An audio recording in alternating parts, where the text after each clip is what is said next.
Bonjour et bienvenue. Alors aujourd'hui, tirage sentimental, on va regarder comment votre autre vous voit, quels sont ses sentiments et qu'est-ce que cette personne a l'intention de faire. Ok, on a quelqu'un qui se protège potentiellement, qui va pas forcément devant vous ni devant, alors je vais dire votre jugement, mais c'est pas votre jugement, devant peut-être dans une certaine confrontation. Ok, donc je prends le tarot histoire de sorcière et bien sûr l'oracle d'Izawat. Ok.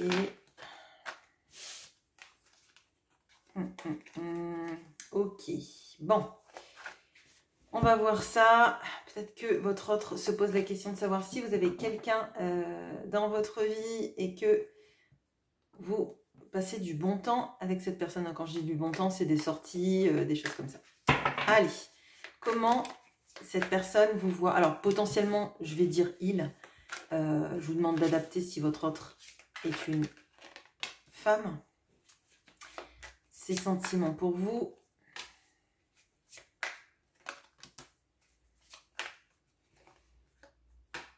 Ok. Et les actions qu'elle a l'intention de faire vis-à-vis de vous. Je vais juste regarder si on voit bien et je continue après avec l'oracle d'Izawat. Nickel. Ok, donc en me mettant un peu plus haut, je pense que vous voyez mieux les cartes, je pense que c'est mieux. Même si moi, je n'ai pas de retour en les posant comme ça. Normalement, vous voyez tout.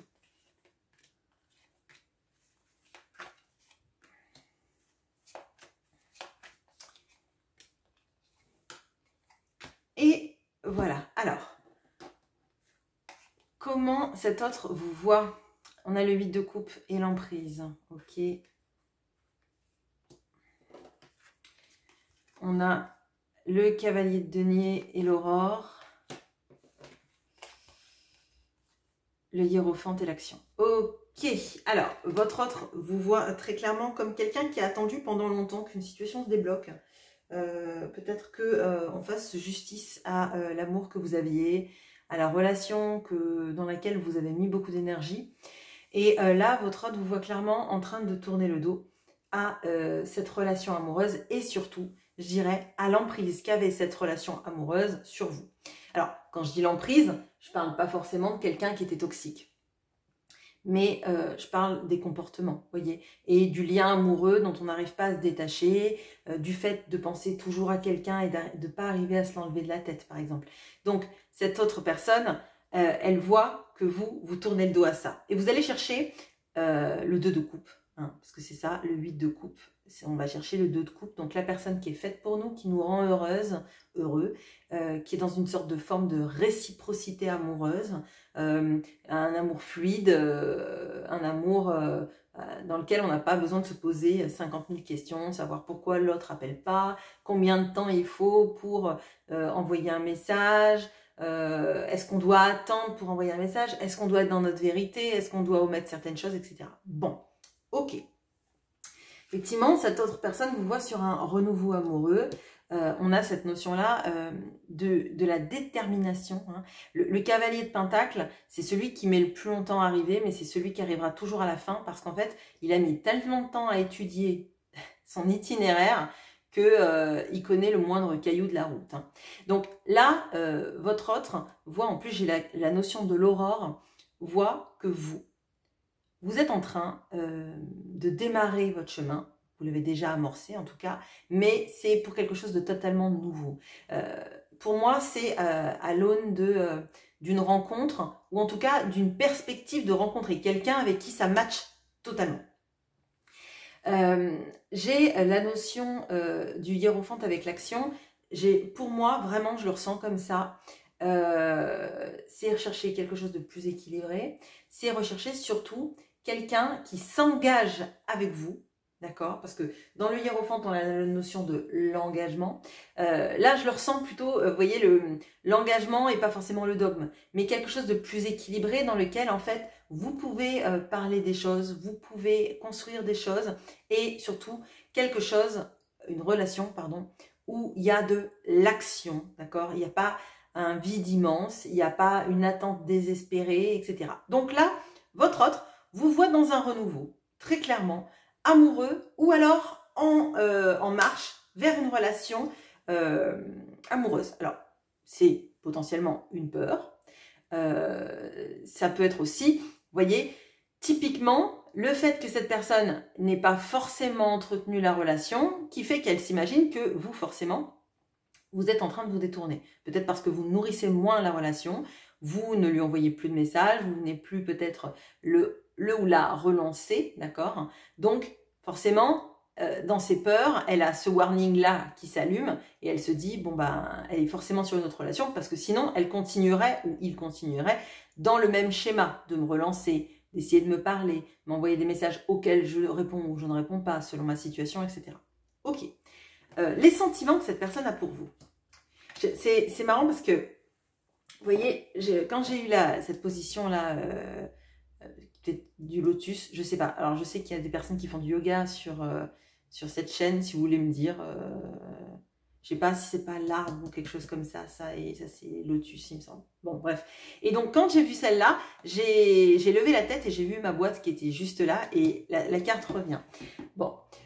Donc, on a la tempérance et la bûche dans les sentiments. On a la lune et le crépuscule, juste en dessous de l'aurore. La justice et les cartes. Ouf. Alors, 3 arcanes majeures pour décrire les sentiments de cette personne. Je pense que cette personne ne va pas bien.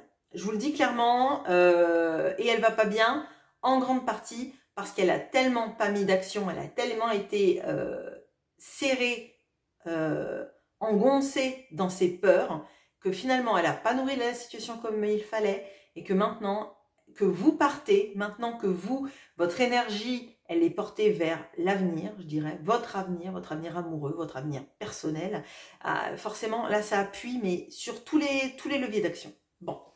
Alors, ce qu'elle ressent pour vous, on a la tempérance et la bûche. Alors, moi, ce que je ressens, c'est un problème de communication, déjà. Elle sait qu'il y a un problème pour communiquer entre vous. Alors, que ce soit que de son fait, du vôtre, ou je pense des deux côtés, parce que moi, je pense qu'il y a des deux côtés, c'est très clair dans la relation. La tempérance, c'est guérir, mais c'est aussi communiquer de manière fluide, stable, ancrée aussi, pour éviter en fait les petits pics d'ego, les petites pics de jalousie, les petites choses qui font mal et qui servent à rien en fait, qui nourrissent rien, qui nous laissent des doutes, etc. On voit que typiquement là on a la bûche et je vous ai dit, je crois que c'est l'arbre, mais peut-être que je me trompe. Mais en fait moi dans mon imaginaire c'est la posture de l'arbre. Bon. Désolée. Alors, s'il y a des profs de yoga, ne m'en voulez pas. Et on a la bûche. Donc, pour moi, on a la communication qui n'est pas fluide, d'accord, pour cette personne. Elle n'arrive pas à avoir une communication fluide avec vous. Chaque fois qu'elle l'essaye, en fait, et qu'elle se dit, je vais faire les choses naturellement, parce qu'on voit que vous comptez. Avec les 3 arcanes majeures qu'on a là, on voit que vous faites vraiment partie de sa sphère émotionnelle, d'accord. On voit surtout qu'elle n'arrive pas à vous dire les choses. Elle n'arrive pas à vous les dire de manière, vous voyez, fluide, engagée, sereine, je dirais, stable.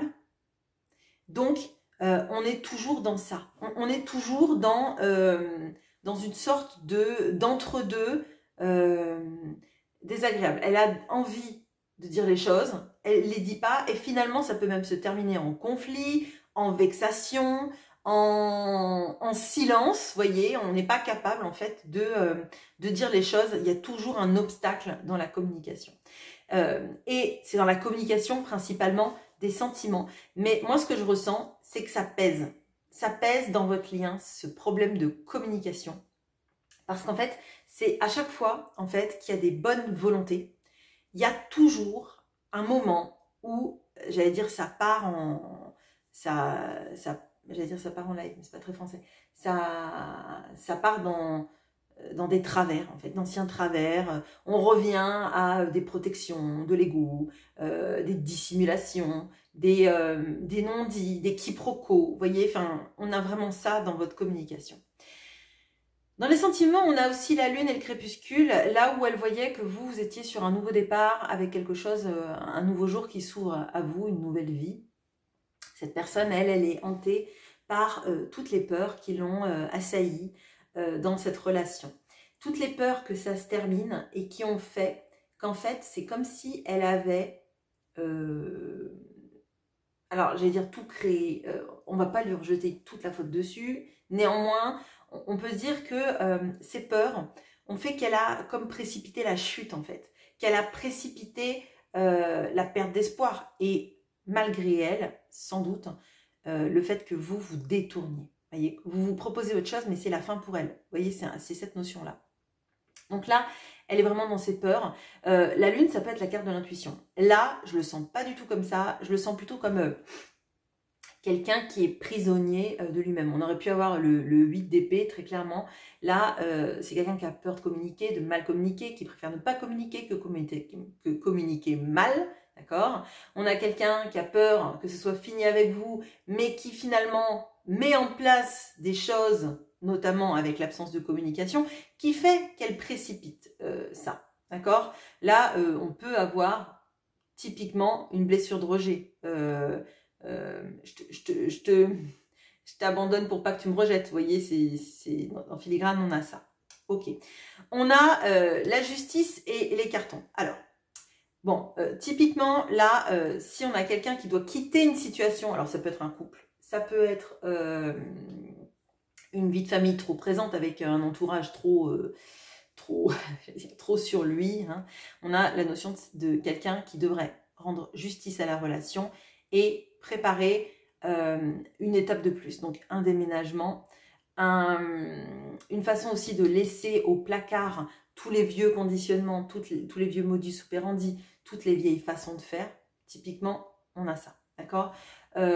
Moi, ce que je ressens, c'est que cette personne, elle sait qu'elle n'a pas été juste pour la relation et donc elle n'a pas été juste non plus ni avec vous, ni avec elle-même. D'accord ? En fait, elle s'est laissée guider par ses peurs quant à la communication, ses peurs que vous partiez. Et là, en fait, elle est en train de vivre ce dont elle avait peur. Mais je pense pour moi qu'elle vous a poussé à abandonner, j'allais dire à abandonner le match. Hein, on a ça. Donc, pour moi, des sentiments, il y en a, ils sont très forts et ils appuient en fait sur toutes les cases qu'elle a voulu éviter. Pour moi, elle a mis des œillères pendant longtemps. Et là, en fait, elle se rend compte que tout ce qu'elle a voulu éviter dans la relation, ça arrive. Ça arrive. Ok. Et que peut-être même vous êtes en train d'embarquer tous vos souvenirs, de les mettre dans une boîte et de partir avec très loin d'elle, là où elle ne pourrait même pas vous retrouver. Ok. Qu'est-ce qu'elle a l'intention de faire vis-à-vis de vous, cette personne? On a l'as de denier et les œillets. Okay. Le 5 de denier et l'union. La reine de denier et la rencontre. Ok, alors, étonnant. Alors, cette personne, déjà, ce que je vois en premier, c'est l'envie de vous présenter des excuses et d'essayer de redémarrer quelque chose avec vous. Alors, avec les œillets, on a vraiment la notion des excuses. Donc là, toutes les personnes qui me disent elle est trop égotique, jamais elle présentera des excuses, bah, soit vous allez être extrêmement surpris, soit bah, c'est pas forcément un tirage pour vous. Mais là, si vous êtes reconnu dans tout ça, potentiellement on a ça hein, quand même. Bon. Donc, elle a l'intention justement et de redémarrer une relation avec vous. Avec l'as de denier, on a vraiment l'opportunité, mais surtout le nouveau twist. Vous voyez, c'est presque comme si c'est plus la même personne que tu as connue parce que j'ai compris tout ça. Vous voyez, bon. Ok, donc avec les œillets, on a vraiment cette notion de présenter des excuses. Et notamment, là, on a le 5 de denier et l'union. Et juste avant, je vous ai parlé de la blessure de rejet. Bon. Elle veut vous parler du fait qu'elle a envie d'être avec vous et qu'elle sait qu'en fait, elle a participé à, je dirais, à hauteur de plus de 50%. Hein, pour moi, elle prend à son compte, en fait, la rupture. La sensation, en fait, que vous avez pu avoir de vous sentir, mais délaissé, quitté, abandonné, peut-être même rejeté, parce que en fait, on porte aussi toute cette blessure-là en nous, toutes ces blessures-là en nous, pardon, et qu'elle s'est sentie aussi, elle, dans ce rejet, maintenant, et autrefois, quand elle n'était pas quand elle vous a poussé, en fait, à partir, à saboter plus ou moins la relation. Alors, on a la reine de denier et la rencontre. Là, moi, j'ai l'impression qu'elle veut vous dire que vous êtes la seule personne avec qui elle envisage un avenir stable, un avenir épanouissant, et que c'est comme si elle vous avait jamais quitté vraiment. Là, vous voyez, dans la carte de la rencontre, on a un couple qui est éloigné, mais leurs ombres s'enlacent. Un peu comme si, malgré la distance, malgré le fait d'avoir vécu tout ça, de s'être senti chacun loin l'un de l'autre, bah finalement, vous n'aviez jamais été si éloignés que ça. D'accord? Moi, ce que je ressens là, c'est que cette personne, en fait, elle a essayé dans sa vie d'avoir des relations avec des personnes qui n'étaient pas vous et avec qui ça n'a jamais vraiment marché, avec qui elle n'a jamais senti une intensité aussi forte. D'accord? Alors vous, je veux dire, l'intensité aussi forte, ça l'a fait un peu disjoncter. On est bien d'accord. Mais néanmoins, en fait, elle en revient toujours à vous. Dans sa tête, elle en revient toujours à vous. Dans sa construction émotionnelle, elle en revient toujours à vous. Un petit peu comme si vous étiez un élément, j'allais dire, indélébile de sa vie. Vous voyez, vous êtes une page indélébile. Vous êtes la seule, en fait, qui disparaîtra jamais avec le temps, avec l'eau, avec quoi que ce soit. Là, pour moi, elle veut vous parler avec son cœur parce qu'elle n'y est jamais arrivée. Et là, c'est un petit peu comme si elle se disait, bah, en fait, j'ai plus rien à perdre parce qu'elle est déjà partie. Enfin, ou il. Je vous demande d'adapter, mais moi, c'est ce que je ressens. J'ai plus rien à perdre à lui dire tout ce qu'elle représente ou tout ce qu'il représente pour moi parce qu'en fait, elle est déjà partie. Donc, au pire, de toute façon, elle partira pas plus. Elle est déjà partie. Ou il est déjà parti. Voilà. Bon, bah écoutez, je vous retrouve avec grand plaisir en commentaire. Et je vous souhaite une très bonne journée. À bientôt.